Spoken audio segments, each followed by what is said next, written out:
Hello, welcome back to Multicultural. My name again is Nika Knox. If it's your first time here, welcome. I wanted to jump on today, and normally you see me outside on my porch, but it is very hot here.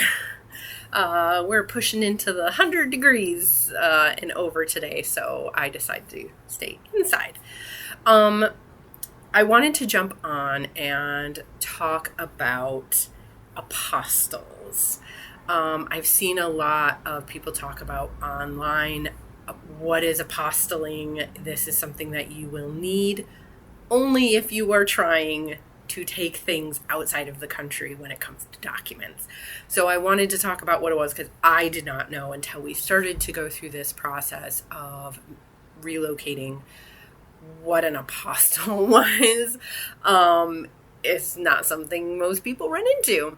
So I will show you sort of an image of the application. This is different depending on what state you live in the United States. But there's an application that you will fill out and send the document. Now, these documents would be things like marriage certificates, birth certificates, driver's licenses, anything that's like a governmental document from the state. You will take an official copy of that document and you will send it in to be apostilled. And a lot of people think, well, that's like taking it to a notary. Kind of. Apostilling is something only your state government can do, and it is only for state-issued documents, like birth certificates, death certificates, marriage licenses, those kinds of things. So once you have your official document, you get your new copy of your birth certificate. Maybe you didn't have it before. You're going to take that copy with the application and generally a fee. This varies so much between states. I can tell you the range is huge. And you will send it in to whoever their approved department is for apostilling. I can tell you we've had to do multiple states because I have children born in multiple states.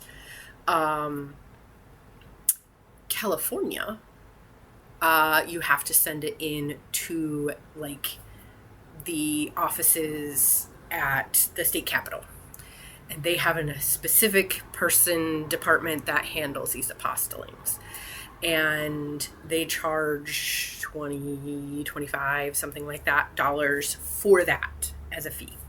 And they're going to take that document and they're going to put a seal on it, usually a sticker, and a piece of paper that validates that, saying it is a legitimate document for taking overseas. We are moving to Malta. We have to take said document to the other country and show them this is a legitimate document from the country it's from, from California or from wherever.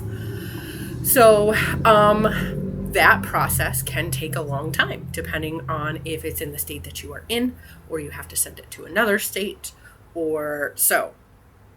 Leave yourself lots of lead time and understand that any document you are taking, birth certificates, death certificates, marriage licenses, any of those things, all have to be apostilled to be considered valid documents in your next country. When you submit it, they will ask, what country are you trying to have it validated in? And you'll tell them, we're going to Malta, so Malta. Our experience here, where we live in Michigan, we could take it to our local Secretary of State's office. That is not true all over the state. There are only certain ones that are approved to be apostilles. So I can tell you we paid $1 to have it apostilled as opposed to $20-25. So vast difference, right? Very easy process. Make sure that your document is a official version. You can't take a photocopy. You can't take something that's like Some states offer sort of more ornamental ones, or like it's more for sentimental value or for putting in a memory book as opposed to official business.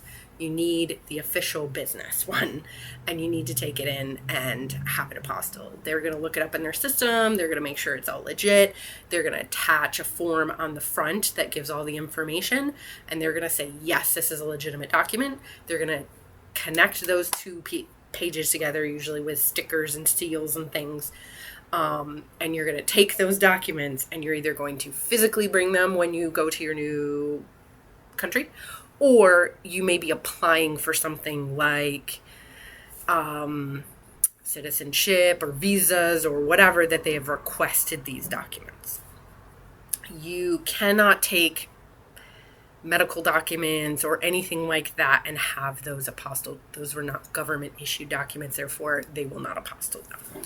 So notary and apostilling, not the same thing. I can notarize lots of documents to say this is a legit document that I signed in front of this person. They saw that I signed it, and it's being sent over, usually to do with financial matters.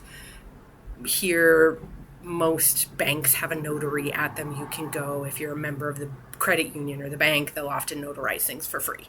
So that is something you may have to do in your transition to the new place. However, they cannot apostille a document. So you need to figure out where in your state that you can take or send that information.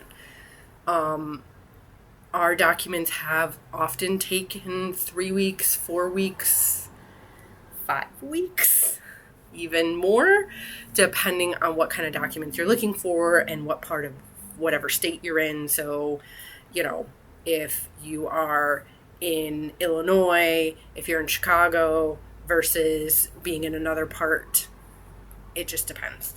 So just be prepared ahead of time that if you do need to take these documents to register in your new country for whatever reason, you give yourself lots of lead time, and I recommend getting extra copies.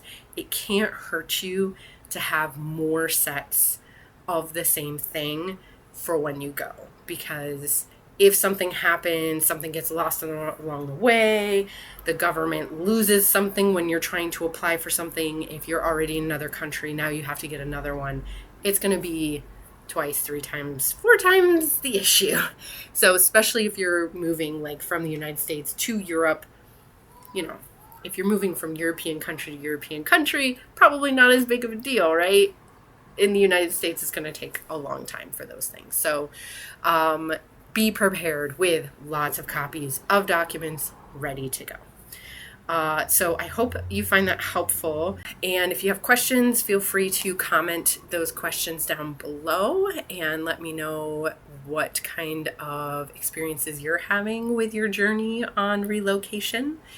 And like and subscribe. I have more videos planned. So thanks for watching.